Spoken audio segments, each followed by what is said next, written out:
Hello friends, welcome to my YouTube channel.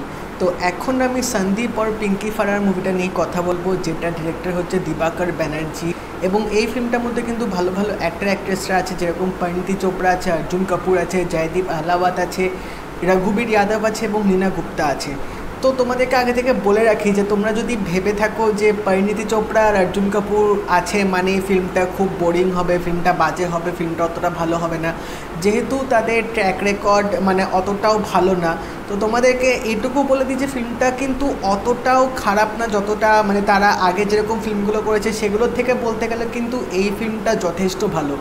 তবে এই ফিল্মটারও কিন্তু একটা নেগেটিভ পয়েন্ট আছে, এবং যেটা হচ্ছে এই ফিল্মটার বিগেস্ট একটা ডিসঅ্যাডভান্টেজ বলা যেতে পারে। কারণ এই ফিল্মের গল্পটা কিন্তু যতটা সুন্দর, যতটা ভালোভাবে গল্পটা লেখা হয়েছে, কিন্তু এটার কিন্তু স্ক্রিন প্লেটা কিন্তু মাঝখানে গিয়ে একটু বোরিং হয়ে যাবে।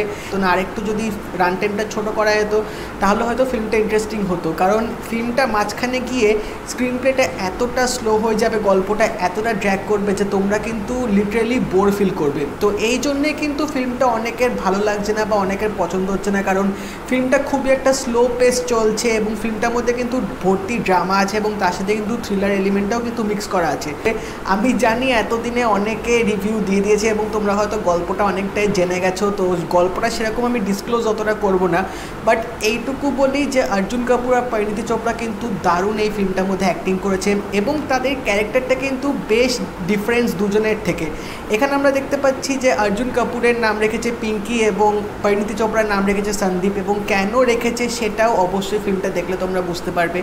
তো এখানে আমরা দেখতে পাচ্ছি পরিণীতির যে ক্যারেক্টারটা সেটা কিন্তু একটা মডার্ন টাচ রাখা হয়েছে, মানে তিনি একটা মডার্ন মেয়ে এরকম তার ক্যারেক্টারিস্টিক্স রাখা হয়েছে। এবং অর্জুন কাপুরকে আমরা দেখতে পাচ্ছি মানে একটা টাউন থেকে একটা যেরকম ছেলে যেরকম ক্যারেক্টারিস্টিক্স হয়, যেরকম তার মানে চিন্তাধারা হয়, যেরকম তার মেন্টালিটি হয়, ভিউ পয়েন্ট হয়, সেরকমই কিন্তু অর্জুন কাপুরকে করা হয়েছে। তো দুজনের কিন্তু চিন্তাধারা, দুজনের যে মানে ক্যারেক্টারিস্টিক্সগুলো কিন্তু ভাস্ট অনেক ডিফারেন্স আছে।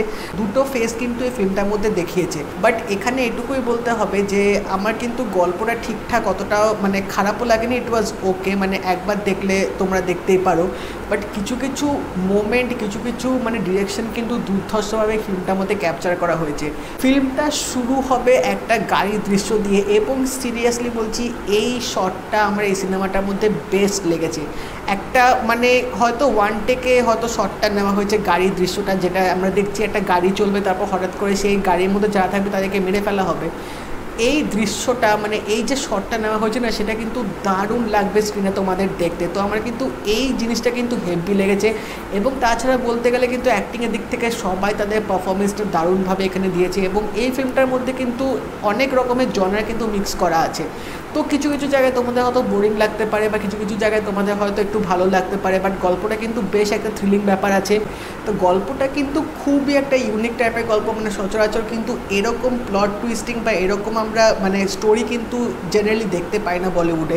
তো তোমরা যারা ফিল্মটা দেখে নিয়েছো আমাকে অবশ্যই জানিও তোমাদের কেমন লেগেছে। আর যদি এই ভিডিওটা ভালো লেগে থাকে তাহলে লাইক করে দিও, শেয়ার করে দিও, চ্যানেলটা কিন্তু অবশ্যই সাবস্ক্রাইব করে দেবে, আর সাথে নোটিফিকেশন বেলটা কিন্তু অল করে দিও। তাই দেখা হবে পরের ভিডিওতে। বাই।